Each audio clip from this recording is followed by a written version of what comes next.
आप पूछ रहे हैं एकादशी के लिए। एकादशी तो रजिस्ट्रेशन बंद है। दिसंबर में भी एकादशी है, 1-2 तारीख की है दिसंबर में, तो उस समय का रजिस्ट्रेशन आप करा लीजिए।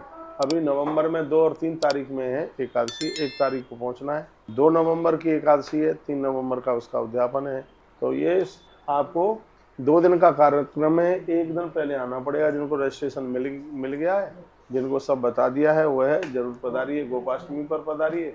भगवान तुलसी सालराम भगवान का विवाह है वो 5 तारीख, और मैं यहाँ 5 ही तारीख तक हूँ। 6 तारीख को मुझे जाना है भगवान की शादी करके, फिर हम आगे के लिए प्रस्थान करेंगे।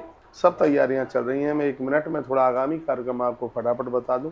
5 तारीख तक हम श्रीधाम वृंदावन में हैं। रोज भक्तों से मुलाकात होगी।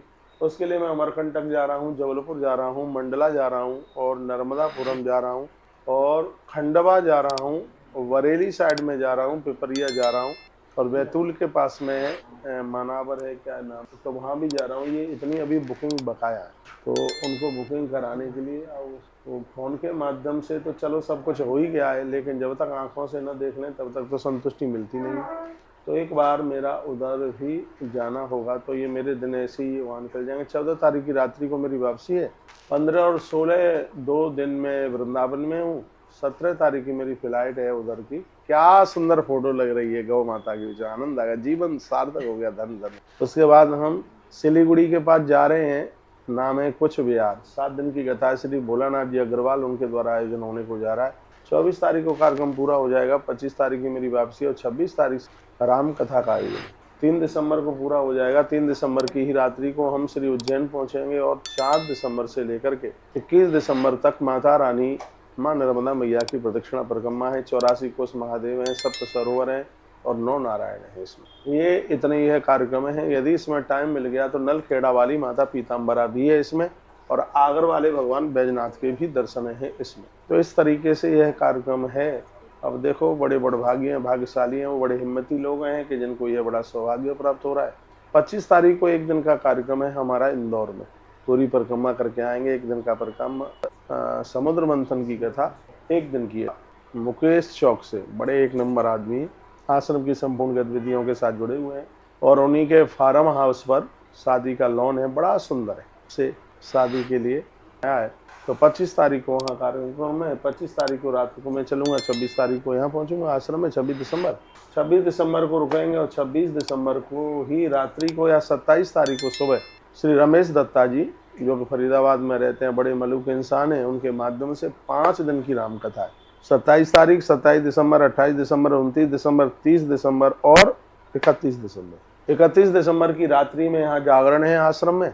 सभी लोग आप चल करके आएंगे। विधिवत पूजा है, पाठ है, और 1 तारीख को यहाँ हवन यज्ञ है, भंडारा है 1 तारीख को। 1 और 2 तारीख तक मैं इधर हूँ। मेरी टीम 2 तारीख को सुबह ही 2 जनवरी को बॉम्बे के लिए निकलेगी। मैं 3 तारीख को सुबह की मेरी फ्लाइट है मुंबई के लिए। वहाँ जितने भी महानुभाव हमें सुनाए, प्रेमपुरी आश्रम, बाबुलनाथ रोड, बाबुलनाथ मंदिर रोड, मुंबई, और वहाँ पर एक 9 दिन की श्री शिव महापुराण की कथा है। बम्बई बड़ी प्यारी है, बड़ी अद्भुत है। साल में 2-4 बार मैं वहाँ जाता रहता हूँ।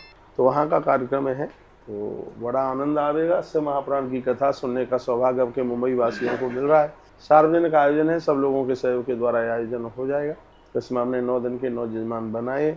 1 आदमी के लिए लोड ज़्यादा हो जाता है। तो ये कार्यक्रम हमारा हो जाएगा पूरा 11 तारीख को हो जाएगा। हम 14 तारीख तक मकर संक्रांति तक सीधा हम वृंदावन में हैं, और 23 तारीख को जनेऊ संस्कार वसंत पंचमी। अब के बाद की कथा ही की व्यासपीठ से हुई है। सत्यनारायण भगवान की कथा भी उसी व्यासपीठ से हुई है। तो भगवत कृपा से अभी से ही आप टिकटें लेना आरंभ कर लें, यदि टिकट मिल रही हो तो।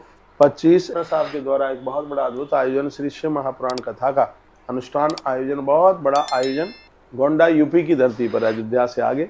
और यह कार्यक्रम 10 तारीख को पूरा हो जाएगा। उसके तत्पश्चात हम शिवरात्रि पर गौ महामहोत्सव मनाएंगे। जैसे और जगह पिछले साल कहाँ हुआ था, मैनपुरी में हुआ, उससे पहले दिल्ली में हुआ, ऐसे ही गौ माता के सानिध्य में एक बहुत बड़ा गौ महामहोत्सव होता है। और वो निश्चित किया गया है कौन सी जगह है। 1 आध दिन में हम उसकी भी जानकारी आपको बिल्कुल दे देंगे। और उसके तत्पश्चात 23 तारीख से 23 फरवरी से लेकर के और 1 मार्च तक बहुत अद्भुत कार्यक्रम है। वो 84 कोस ब्रज यात्रा का है। तो उसकी भी बुकिंग चालू हो गई है। एक महानुभाव के लिए 17,500 रुपये का उसमें सहयोग है। आश्रम के नंबरों पर आप कांटेक्ट करते हुए, और यह है रजिस्ट्रेशन आप ले लें। 8 दिन का कार्यक्रम है और 9 दिन की आपकी व्यवस्था। 1 दिन पहले आओगे, 1 दिन बाद में जाओगे, 7 दिन की यात्रा होगी। 7 दिन तक गाड़ी वगैरह सब आपके साथ ही रहेगी। एक कमरे में 2 लोगों की रुकने की लग्जरी व्यवस्था की गई है। हाँ, तो आप अभी से, नहीं तो पिछले साल की तरह हो जाएगा। पिछले साल हाल ही नाम पूरे हो गए और हम लोगों को ले नहीं पाए और रजिस्ट्रेशन बंद कर दिए गए। और ऐसा ही अभी माँ नर्मदा की परिक्रमा में भी ऐसा ही हो रहा है। ये सब पूरे हो जाते हैं अनाउंस करते ही, फिर आप खड़े रह जाते हैं। फिर आप कहते हैं महाराज जी हम तो आपके बड़े खास हैं। तो खास हैं तो फिर आप पहले से ही उसका रजिस्ट्रेशन नंबर आप ले लीजिए। क्रम हमने आपके बीच में निवेदित किए हैं। उसके बाद होली आ जाएगी। होली के बाद में हम कुरुक्षेत्र हैं। उसके तत्पश्चात में हैं हम माता वैष्णो देवी। उसके बाद में धर्मशाला, उधर उत्तरांचल, उधर हिमाचल की ही हमारी कथाएं। शिमला में भी हैं हम, तो वहाँ भी हमारा ये महीना पूरा निकल जाएगा। अप्रैल का महीना निकल जाएगा। उसके बाद में आ जाएगी मई। मई में 2 महीने पड़ रहे हैं, काहे के अधिक मास है, लोन का महीना 17। तो 17 मई से 17-18 करने से गैया मैया के मुंह से मुसीका थोड़ी लगाया जाएगा। इसमें आप दैनिक इसके आप ₹10, ₹10, ₹50, ₹100 जैसे आप उसे व्यवस्था है, तो मासिक भक्त बनने की कोशिश कीजिएगा। जैसे कि लिस्ट सुनाई जाती है, लिस्ट निकालो, मासिक वाली लिस्ट हाँ आ जाएगी। मासिक लिस्ट है वो भेजें, तो वो भी बहन स्मिता तिवारी आपके पास में मासिक लिस्ट है, भेजिए। बहन प्रीति दुबे, मृत्युंजय शुक्ला, भाई आप लोगों के पास में मासिक लिस्ट है। अब के बार कई लंबे समय से मासिक लिस्ट बोली नहीं गई है और उसको हम यहाँ से बोल दें। काफ़ी लोग बोल रहे हैं कि 84 कोस महादेव यात्रा हमारी करा दीजिएगा। व्यवस्था नहीं हो पा रही है, लोग ज़्यादा हो गए हैं, संभव नहीं हो पा रहा है। आगे बिल्कुल हम ज़रूर करा देंगे। अच्छे शहरों में एक शहर है। मस्त रहिए, मुस्कुराते हुए रहिए। ये जीनियाँ मेरे सामने बैठी हैं, इनको कह रहा हूँ मुस्कुरा के बताओ, टेंशन मत करो, बिल्कुल हंसते रहिए। हंसते चेहरे भी बड़े मलूक लगते हैं, बड़े अच्छे लगते हैं। तो ये कुछ तस्वीरें आप देख रहे हैं। एक बार में फिर हमारा न्योता स्वीकार कर लीजिए। दोनों हाथ जोड़कर आपको निमंत्रण दे रहे हैं। हम बड़े आदमी तो है नहीं, बड़े छोटे आदमी है। हाँ, छोटे लोग हैं और आप ही हमारा खजाना है, आप ही हमारा परिवार है, आप ही हमारा सब कुछ है। आप सीधा वृंदावन जब भी बिहारी जी का दर्शन करने के लिए आते हैं तो आप तुलसी वन आश्रम आप जरूर। चाणक्य के कुछ